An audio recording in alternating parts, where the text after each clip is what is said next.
Johannesburg, once the economic powerhouse of all of Africa.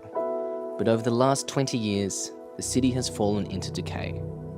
The inner city streets are lined with trash, potholes and degraded footpaths. And broken infrastructure has led to contaminated rivers and wasted drinking water. Adele is part of a residents' crisis committee. She says her complaints to the council about broken pipes often go unheard. Now we just have rivers of excrement and trash. As you can see, this is the flood line from the latest rainfall that has brought polystyrene down the river. There's a litter trap up in a park between us and the source, which is completely broken. Joburg put one in, it got vandalized and broken, I think 2 years ago. They don't seem to have done anything to try and put something else in place to actually prevent this absolute desecration of a vital water source. Johannesburg restricted access to tap water for residents in November, but more than a third of available drinking water is wasted from broken infrastructure. Adele attends a crisis meeting with other concerned residents. They want to know why authorities don't respond to them. The city of Joburg, with the changes in mayors, musical chair of mayors, it hasn't been able to provide leadership. The African National Congress has been bleeding support in Johannesburg since 2016, leading to chaotic coalitions, infighting and opportunism, which has seen the city ruled by 10 different mayors over the last 5 years. In a phased approach, the government can then begin by delivering tarred roads, street lights and other services to develop this site into a community. With each change of mayor, infrastructure contracts are often abandoned and administration staff are fired. On top of that, corruption has plagued the mayoral committee during the tender process. Some experts say to address the city's degradation, services must be separated from politics.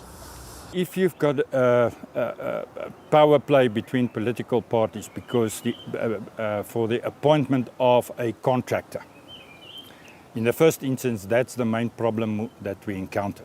Because of huge infrastructure projects, huge contracts and tenders that's being allocated, there's an infighting between political parties of who the contractors should be.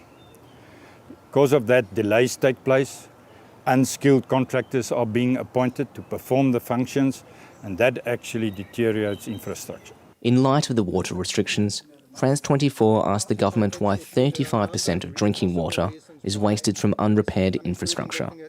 Deputy Minister David Malobo blamed old pipes and the effects of mining. All the pipes, mostly in Gauteng, they are very old.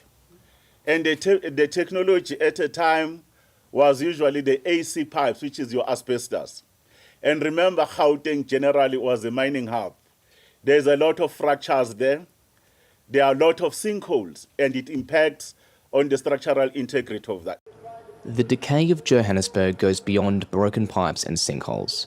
In the city centre, entire 15-storey buildings are hijacked by criminal syndicates or squatters who refuse to pay for services or rent. The government has made efforts to evict them and have resorted to cutting off electricity and water. But many buildings in the central business district remain hijacked. Angela Rivers has called on the government to work with the private sector to take back control of the city. So the building across the road, Newkirk, was hijacked for several years.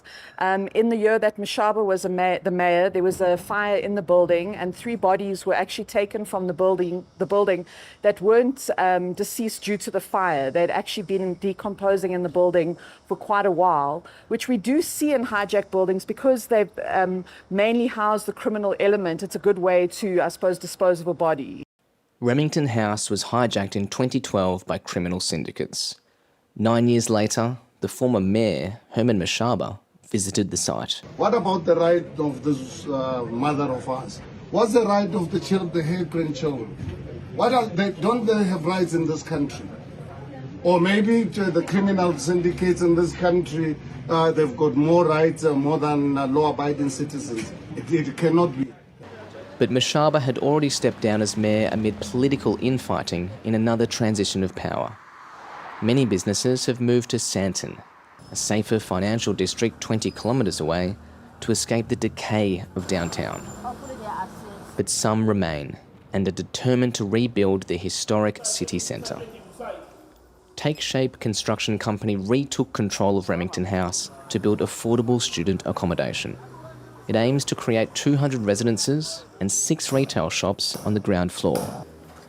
Sango, the project manager, says quality finishes are a must. It's what the people of Johannesburg deserve. We hope and we are trying by all means to make sure that whatever we do and wherever we touch in each and every building, it have to be a top-class city again. Holding out hope for the city before it's completely abandoned.